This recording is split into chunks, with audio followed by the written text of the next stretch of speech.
بسم اللہ الرحمن الرحیم.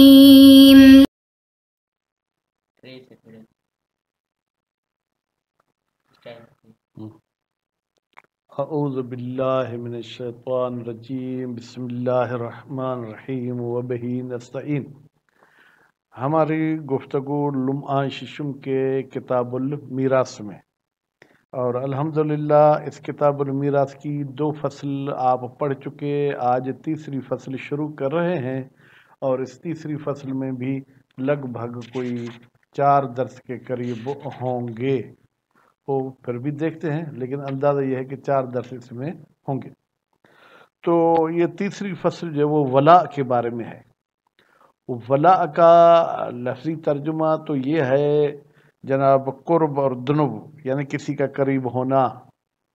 لیکن یہاں پر قریب ہونے سے مطلب یہ ہے کہ نسب اور زوجیت کے علاوہ کوئی اور قرابت داری ہے مرنے والے میں اور میراث پانے والے میں. ولا کی 3 قسمیں ہیں. ایک ہے ولا العتق، اور دوسری ہے ولا او زمان الجریرہ، اور تیسری ہے ولا الامامت. تو آج تو ہم صرف ولا العتق پڑھیں گے، باقی جو ہے وہ دوسری چیزیں غالباً نہیں پڑھیں گے. ولا العتق کیا ہے؟ فرماتے ہیں کہ ایک شخص اپنے بندے کو آزاد کرتا ہے تو آزاد کرنے والے کو معتق کہا جائے گا، اور اس عبد کو عتیق کہا جائے گا.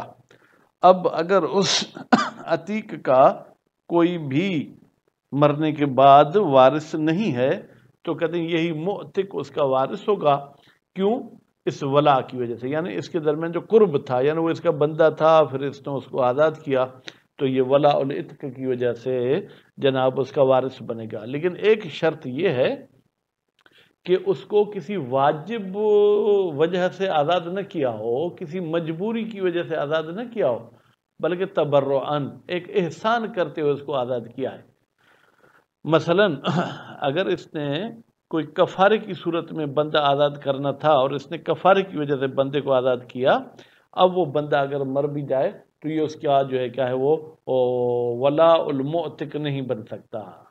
اسی طریقے سے اگر بندے کو اس نے جو ہے کیا کیا تنکیل، یعنی اس کے ناک کاٹی ہے یا اس کے جو ہے کان کاٹے ہیں، کوئی ایسا کام کیا ہے جس سے وہ بیچارہ معاشرے میں جو ہے ذلیل و خوار ہو گیا ہے، تو اس صورت سے بھی وہ آٹومیٹک آزاد ہو جائے گا. تو اب اگر وہ منقل عبد مر جائے تو یہ معتق اس کا وارث نہیں بنے گا. اور اسی طریقے سے 2-4 شکیں اور بھی ہیں. اب کیا شرط ہے کہ یہ جب اس کو آزاد کر رہا تھا تو یہ اس کے ساتھ یہ شرط کرتا کہ بھائی کسی کے ساتھ زمان الجریرہ تمہیں نہیں کرنا، یا ایسی کوئی شرط نہیں ہے. فرماتے ہیں خوب. الفصل الثالث، جناب تیسری فصل فی الولاء، ولا کے بارے میں ہے. ولا کو کیسے پڑھیں؟ ولا پڑھیں ولا. فرماتے بفتح الواو، واو کو فتح دے کے پڑھیں. اصلہ کی ضمیر تو ولا کی طرف جائے گی، لیکن اصل سے مراد یہ ہے کہ اس کی اصل معنی کیا ہے؟ القرب و دنو. غالباً قرب اور دنو دونوں مترادف لفظ ہیں. ٹھیک ہے، ممکن ہے کوئی باریک بینی کے ساتھ دیکھا جائے تو اس میں کوئی فرق ہو، یعنی نزدیک ہونا. والمراد ہونا، فرماتے یہاں پر مراد کیا ہے؟ قرب عہد شخصین، 2 شخصوں میں سے ایک کا دوسرے کے قریب ہونا. فصاعدن، یا 2 سے زیادہ شخصوں، 4-5 بھی ایسے ہو سکتے ہیں. الی آخر، ایک شخص دوسرے کے قریب ہوتا ہے. علی وجہ، اس طریقے سے قریب ہوتا ہے کہ یوجب الارث، یہ قریب ہونے والا اس دوسرے شخص کے میراث پائے گا. بغیر نسب ولا زوجیت، ان میں کوئی نسب بھی نہیں ہے، بیٹا بھی نہیں ہے، باپ بھی نہیں ہے، دادا بھی نہیں ہے، بھائی بھی نہیں ہے، چچا بھی نہیں ہے، ماموں بھی نہیں ہے. ولا زوجیت، اور ان کے درمیان زوجیت کا بھی رشتہ نہیں ہے. وہ اقسامہ کی ضمیر جائے گی جناب ولا کی طرف. اور ولا کی اقسام جو ہیں ثلاثۃ، وہ 3 ہیں. کما سبق، جیسے کہ یہ گزر چکا. کہاں پر جناب؟ جہاں مصنف صاحب نے کہا تھا و سبب اربعتن، یعنی میراث پانے کے سبب 4 ہیں، اس میں زوجیت کہا تھا، ٹھیک ہے، اور ولاء الاعتاق کہا تھا، ضمان الجریرہ اور امامت کہا تھا، باقی نسب کو تو الگ سے بیان کیا تھا۔ ولاء العتق ایک آزادی والی ولا ہے، دوسری زمان الجریرت جریرت والی ضمانت والی ولا ہے، جریرت والی پہلے بھی بتا چکا ہوں، مزید بتائیں گے، والامامت اور امامت والی ولا ہے، ان 3 کے ذریعے ایک شخص دوسرے شخص کا وارث بنے گا۔ تو اب ابتدا کرتے ہیں ولاء العتق سے۔ وَيَرِثُ الْمُعْتِقُ، آزاد کرنے والا وارث بنے گا عتیقہ، یہ عتیق اس میں مفعول کی معنی میں، یعنی اپنے آزاد کردہ کا۔ خوب، اذا تبرأ بعتقہ، البتہ شرط ہے کہ جب اسے مفت میں بغیر کسی مجبوری کے، بغیر کسی جو ہے کیا ہے جناب عوض کے اس کو آزاد کرتا ہے۔ وَلَمْ يَتَبَرَّأَ الْمُعْتِقُ، اور معتق خود کو بری قرار نہیں دیتا، من زمان جریرت ہی، اس عبد کے زمان جریرہ سے، عند العتق، عتق کے وقت، لیکن اگر خود کو بری کر دے، کہ بھائی اگر زمان جریرہ کرتے تو میں اسے بری ہوں، پھر تو ٹھیک ہے بھائی، تو پھر ممکن ہے معتق وارث نہ بنے، ضامن جریرہ بنے۔ عند العتق مقارنا لہو، ٹھیک ہے، در حالی کہ یہ عدم تبرع کو ملائے اس آزادی کے ساتھ، لا بعدہ علی الاقوی، لیکن آزاد کرنے کے بعد اگر وہ آ کے تبرع کرتا ہے، ٹھیک ہے، یا عدم تبرع، تو اس کا کوئی مسئلہ نہیں ہے، اس میں معتق وارث ہوگا۔ وَلَمْ يُخَلِّفْ، اور دوسری شرط یہ ہے کہ وَلَمْ يُخَلِّفْ الْعَتِيقُ، عتیق صاحب نہ چھوڑے کوئی اور وارث اپنے لیے، مناسباً جو اس کا نسبی وارث ہو، یعنی اگر عتیق کی اپنی اولاد ہے تو معتق میراث نہیں پائے گا، مناسب سے مراد نسب والا۔ خوب، فالمعتق فی واجب، پس وہ عبد جس کو، یہ معتق کو اس میں مفعول کر کے پڑھنا ہے، وہ عبد جس کو آزاد کیا گیا ہے کسی واجب سبب کی وجہ سے، کل کفارت، جیسے کفارے کی وجہ سے، وہ نذر، یا مالک نے کوئی نذر کی تھی اس کی وجہ سے عبد کو آزاد کیا، تو یہ معتق صائبۃ، یہ صائبہ ہے۔ صائبہ کا مطلب کیا ہے؟ اے لا عقل بینہ و بین معتق، عقل سے مراد دماغ نہیں ہے، بلکہ عقل سے مراد یعنی کوئی علاقہ، کوئی رابطہ، کوئی ربط نہیں ہے پھر بینہ، اس معتق کے درمیان اور اس کے معتق کے درمیان، ولا میراث، اور کوئی میراث بھی نہیں ہوگی۔ کیوں؟ اس لیے کہ اس کو دین کی خاطر، اس کو ایک جرمانے کی خاطر آزاد کیا ہے۔ قال ابن الاسیر صاحب نے فرمایا ہے، قد تکرر فی الحدیث ذکر الصائبۃ والصوائب، حدیث میں کافی جگہوں پر صائبہ اور صوائب کا لفظ ہمیں ملتا ہے۔ کان رجل اذا اعتق عبدا، تو فرماتے ہیں کہ یہ صائبہ کی وضاحت کرتے ہیں، جب کوئی شخص اپنے عبد کو آزاد کرتا تھا، فقال، اور وہ کہتا تھا، هو صائبۃ، وہ میرا عبد صائبہ ہے، اس کا مطلب فلا عقل بینہما، یعنی ان کے درمیان کوئی ربط نہیں ہے، ولا میراث، پھر ان کے درمیان کوئی میراث بھی نہیں ہے، یعنی وہ عبد اگر مر بھی جائے، اس کا کوئی بھی وارث نہ ہو تو بھی معتق اس کا وارث نہیں بنے گا۔ وفی انعتاق ام الولد، کیا ملحق کیا جائے گا ام الولد کے آزاد ہونے کو؟ وہ کیوں آزاد ہوئی ہے؟ بالاستیلاد، اس بچے کی وجہ سے۔ اس کو کس کے ساتھ ملحق کریں؟ معتق فی واجب کے ساتھ، یعنی صاحبہ کے ساتھ۔ وانعتاق القرابہ، یا کچھ لوگ ایسے ہیں جو قرابت کی وجہ سے آزاد ہو جاتے ہیں، جیسے کسی نے ایک عبد خریدا، بعد میں پتہ چلا کہ وہ تو اس مشتری کا باپ تھا، تو آٹومیٹک آزاد ہو جائے گا۔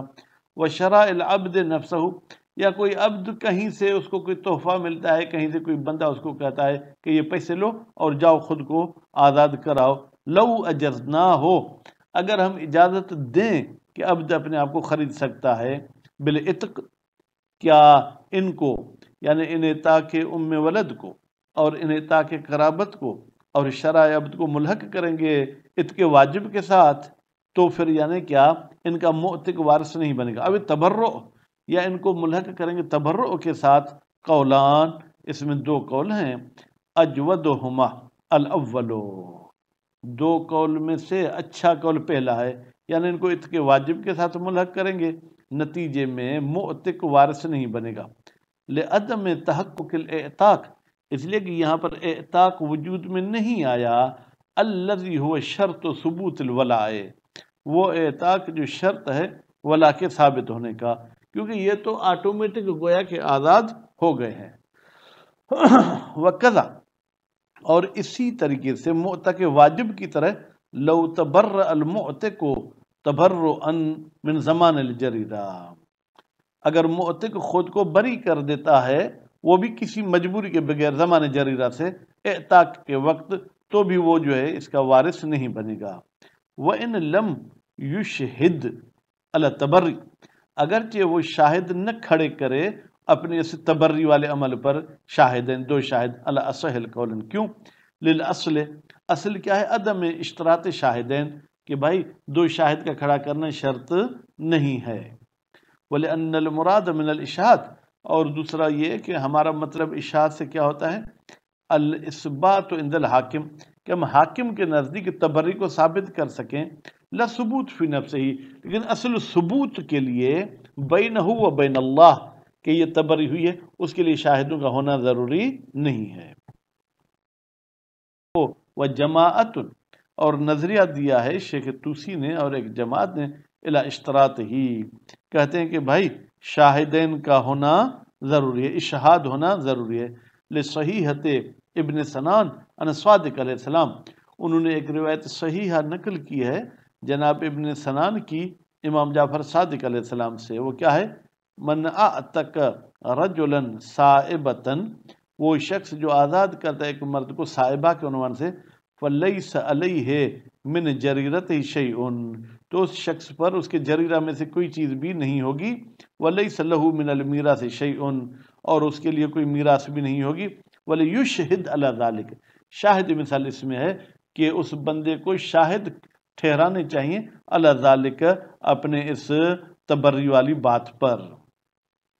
ولا دلالت لها علی الاشتراط، کہتے ہیں یہ حدیث اشتراط پر دلالت نہیں کرتی، حالانکہ لفظ تو موجود ہے کہ جناب ولیشہد علی ذلک، کہتے نہیں، اس کا مطلب یہ ہے کہ یہ قسم کی جو ہے کیا ہے، رہنمائی کر رہی ہے کہ گواہ ہوتے تو بہتر تھا۔ وفی روایت ابی ربیع عنہ علیہ السلام، اور ایک روایت نقل کی جناب ابی ربیع نے امام جعفر صادق علیہ السلام سے، ما یؤذن بالاشتراط، جو بیان کرتی ہے کہ اشہاد شرط ہے، لیکن وہ قاصر من حیث سند، سند کے اعتبار سے وہ حدیث قاصر ہے، وہ مضبوط نہیں ہے۔ والمنکل بہی من مولا، اب بہی کی ضمیر کہاں پلٹانی چاہیے؟ فرماتے عبد کی طرف، ٹھیک ہے، یا اس الف لام کی طرف، یعنی وہ عبد جس کے ساتھ تنقیل کی گئی ہے اپنے مولا کی طرف سے، ایزن صائبۃ، وہ بھی صائبہ ہے، لا ولا لہو علیہ، کوئی ولا نہیں ہے لہو اس مولا کے لیے، علیہ اس منقل پر، لأنہ لم یعتقہ، اس لیے کہ مولا نے اس عبد کو، منقل کو آزاد نہیں کیا، وَإِنَّمَا أَعْتَقَهُ اللَّهُ تَعَالَى قَهْرًا، اور بتحقیق منقل کو اللہ تعالیٰ نے آزاد کیا ہے زبردستی کے عنوان سے۔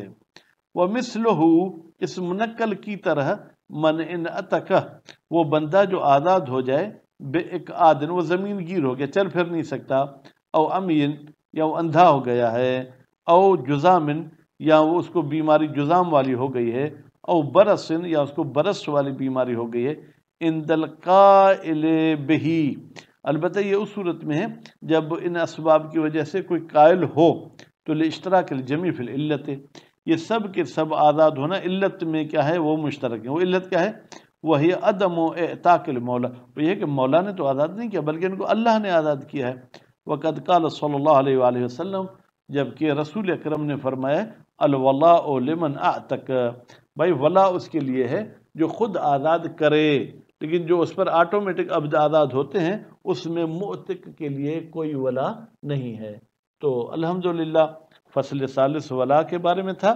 اب آپ احباب ولا کے اقسام اپنے ذہن میں رکھیں اور ہر ایک کی تعریف بھی ذہن میں رکھیں۔ صلی اللہ علیہ محمد و آل محمد۔